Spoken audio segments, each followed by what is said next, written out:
क्या आप यकीन करेंगे कि हिंदुस्तान की सरजमीन पर एक ऐसे वली कामिल भी गुजरे हैं जिन्होंने सिर्फ एक गैबी आवाज सुनने के बाद अपनी पूरी जिंदगी बदल दी।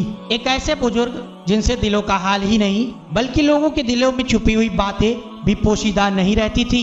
एक ऐसे वली जिनके सामने बेमौसम गुलाब के फूल खिल जाते थे, जिनकी खिदमत के लिए जिन्नात भी हाजिर रहते थे और जिनके बारे में कहा जाता है कि वो कई कई दिनों तक सजदे में इस कदर मुस्तगरक रहते कि उन्हें दुनिया की कोई खबर न होती। लेकिन आखिर वो गैबी आवाज क्या थी जिसने एक आलिम बनने वाले नौजवान को दुनिया से काटकर अल्लाह का वली बना दिया? कौन थे वो बुजुर्ग जिनकी करामात का जिक्र आज भी अहले मोहब्बत की महफिलों में अदब के साथ किया जाता है? आइए आज हम आपको लेकर चलते हैं उत्तर प्रदेश के जिले सीतापुर के कस्बे लहरपुर में, जहां आराम फरमा है हजरत सैयद मोहिउद्दीन सानी मुस्तफा मशहूर बामजा शाह कलंदर रहमतुल्लाहि तआला अलैह की पुरनूर और हैरत अंगेज जिंदगी के सफर पर हजरत सैयद मोहिउद्दीन सानी मुस्तफा हजरत मजा शाह कलंदर रहमतुल्लाहि तआला अलैह की विलादत 1021 हिजरी बा मुताबिक 1612 ईस्वी में हुई। शुरुआती 18 साल आपने अपने मामूजान हजरत शेख अबू सईद बिन हाजी अब्दुल लतीफ की सरपरस्ती में तालीम और तरबियत हासिल की। इसके बाद आप लखनऊ तशरीफ ले गए और मुल्ला अब्दुल कादिर फारूकी से दर्स निजामी की तालीम हासिल करने लगे, मगर अल्लाह ताला ने आपके लिए कुछ और ही मंजूर कर रखा था। एक दिन आप जब हिदायत नामी किताब का मुताला फरमा रहे थे तो अचानक गैब से आवाज आई, किताब छोड़ दो और आगे बढ़ो। आपने इधर उधर देखा मगर कोई आवाज दिखाई नहीं दी। आपने दोबारा पढ़ना शुरू किया तो आवाज फिर सुनाई दी। तीसरी मर्तबे भी ये आवाज आई। अब आपको यकीन हो गया कि अल्लाह ताला की जानिब से इशारा है। उसी दिन आपका दिल दुनियावी तालीम से फिर गया और आपने रूहानियत की राह इख्तियार कर ली। सफर करते हुए आप जौनपुर पहुँचे और हजरत शाह अब्दुल कुद्दूस कुतुब आलम रहमतुल्लाहि ताला अलैह की बारगाह में हाजिर हुए। उस वक्त हजरत की उम्र तकरीबन 110 साल थी, लेकिन जैसे ही आप पहुँचे उन्होंने मुस्कुराकर फरमाया, मैं तुम्हारा इंतजार कर रहा था, तुम ठीक वक्त पर पहुँचे हो। यहीं से आपकी रूहानी तरबियत का आगाज हुआ। आपने उनके दस्ते मुबारक पर बैत की और कलंदरिया, कादरिया, चिश्तिया सिलसिले की रूहानी दौलत हासिल की। एक रोज कसरत जिक्र और शिद्दत मुजाहिदा की वजह से आपको खून की उल्टी हुई, लेकिन उसी दिन अल्लाह ताला ने आपको पुरानी सिल टीबी की बीमारी से मुकम्मल शिफा अता फरमा दिया। पीर से जब रुखसत का वक्त आया तो हजरत शाह अब्दुल कुद्दूस ने इरशाद फरमाया, तुम मेरे आखिरी खलीफा हो। लाहौर पहुंचकर आपने आबादी से दूर एक छोटा सा मकान बनाया और अपनी जिंदगी इबादत, जिक्र, रियाजत और मुजाहिदा के लिए वक्फ कर दी। आपके मुरीद हजरत काजी मीना कलंदरी धनोई फरमाते हैं कि हजरत शाह मोहिउद्दीन सानी उर्फ मजा शाह कलंदर रहमतुल्लाहि ताला अलैह सख्त जाड़े की रातों में भी जिक्र इलाही की हरारत बातिन की वजह से हुजरे के अंदर कयाम नहीं फरमा पाते थे। आप बाहर दालान के सामने बने पक्के चबूतरे पर नंगे पांव चहल कदमी फरमाने लगते।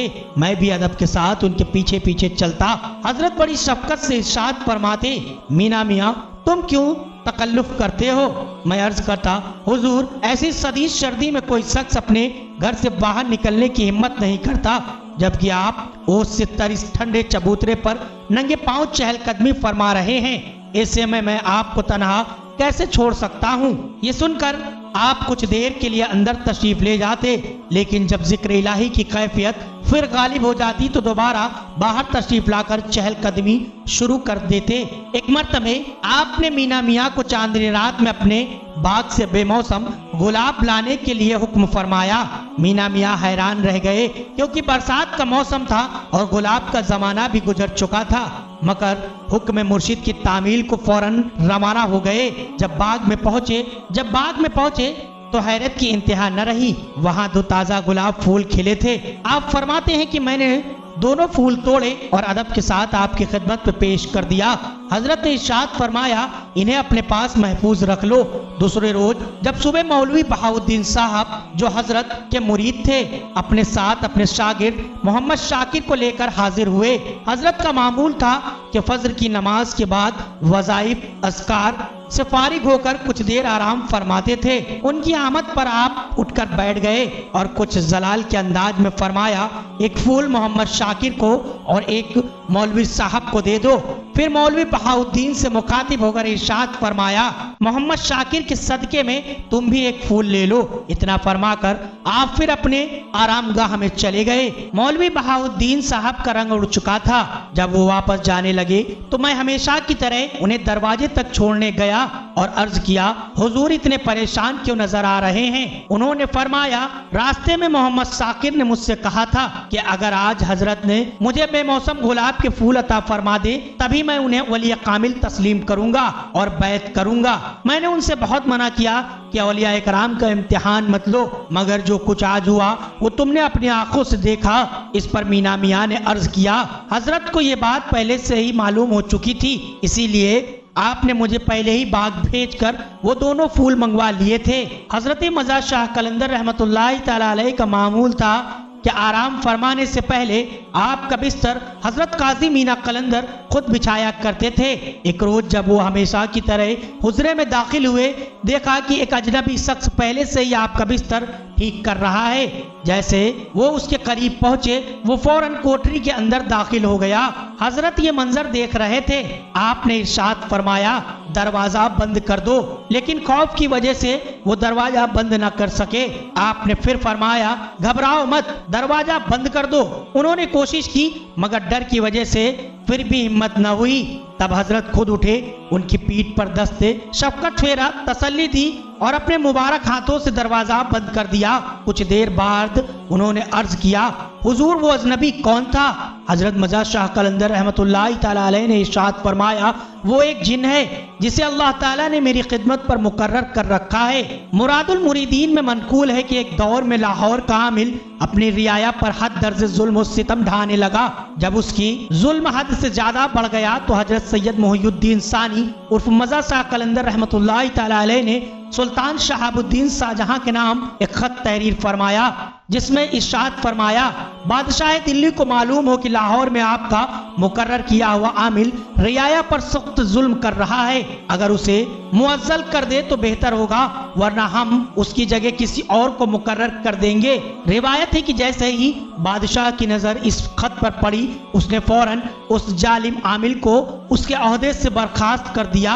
एक मरतबे लाहौर में हजरत शाह हुसैन के उर्स की महफिल सजाई गई। उस महफिल में बड़े बड़े उलमा, मशाइख, सूफिया मौजूद थे। बातचीत के दौरान वहदतुल वजूद का मसला छिड़ गया। हर साहिब इल्म अपनी अपनी समझ के मुताबिक उसकी तशरीह कर रहा था, जबकि हजरत खामोशी से तशरीफ फरमा रहे। आखिर में लोगों ने अर्ज किया, हुजूर आप भी कुछ इरशाद फरमाइए। ये सुनकर हजरत उठे, अपना मुसल्ला आग के ऊपर बिछाया और उसी पर बैठ गए। फिर इरशाद फरमाया, वहदतुल वजूद इसे कहते हैं, यानी अपने अल्फाज से नहीं बल्कि अपनी कैफियत बातिन और करामात के जरिए उस हकीकत को वाज़ेह फरमा दिया। हजरत मज़ार शाह कलंदर लाहौरी रहमतुल्लाहि तआला अलैह की खिदमत में एक नाई हाजिर रहा करता था। उसका मामूल था कि वो हर साल बहराइच के मशहूर मेले में जाता था। हजरत ने उसे बड़े प्यार और शफ़क़त से फरमाया कि हर साल मेले में जाने की क्या जरूरत है, इस साल मत जाओ। मगर उसने अदब के साथ हाँ तो अर्ज किया, लेकिन दिल में मेले जाने का इरादा कायम रखा। हजरत ने उसकी हालत को भांप लिया, मुस्कुराए और फरमाया, अच्छा अगर जाना ही है तो हजरत सैयद सलार मसूद गाजी रहमतुल्लाहि तआला अलैह से मुलाकात हो तो मेरी तरफ से सलाम अर्ज करना और उनसे कहना कि आप लोगों को इतनी तकलीफ क्यों देते हैं। वो शख्स बहराइच पहुंचा। मेले में इंसानों का समंदर उमड़ा हुआ था। तभी उसकी नजर एक दूर से आते हुए एक नूरानी मंजर पर पड़ी। सब्ज लिबास पहने, रौब और जलाल से भरपूर एक घुड़सवार उसकी तरफ बढ़ रहे थे। जब वो घुड़सवार करीब आए तो उन्होंने खुद फरमाया कि मैं ही सैयद सलार मसूद गाजी हूँ। ये सुनते ही उस नाई पर हैबत तारी हो गई। वो फौरन आपके कदमों में गिर पड़ा, अदब से सलाम अर्ज किया और हजरत शाह मोहिउद्दीन लाहौरी उर्फ मज़ार शाह कलंदर रहमतुल्लाहि तआला अलैह का पैगाम आपको दिया।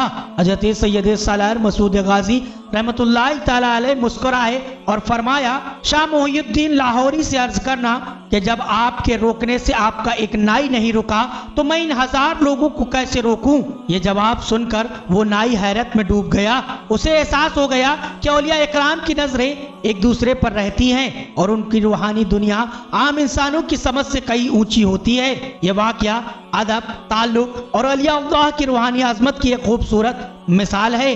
जिंदगी के आखिरी दिनों में आप इस्तगराक की कैफियत इतनी गालिब रहती कि कभी कभार लगातार 2 और 3 दिन तक सजदे में मुस्तगरक रहते, न कुछ खाते न पीते न किसी दुनियावी चीज की तरफ तवज्जो फरमाते।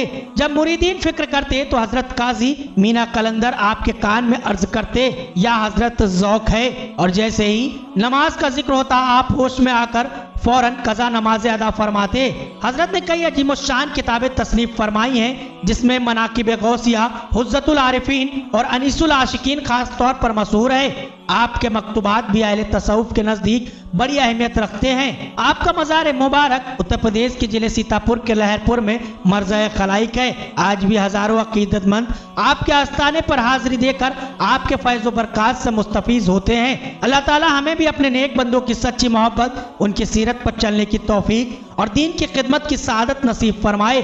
अगर आपको ये वीडियो पसंद आई है तो इसे ज्यादा से ज्यादा शेयर करें, चैनल को सब्सक्राइब करें और कमेंट में जरूर लिखें, या अल्लाह हमें औलिया इकराम के फैज़ से माला माल फरमा। आमीन।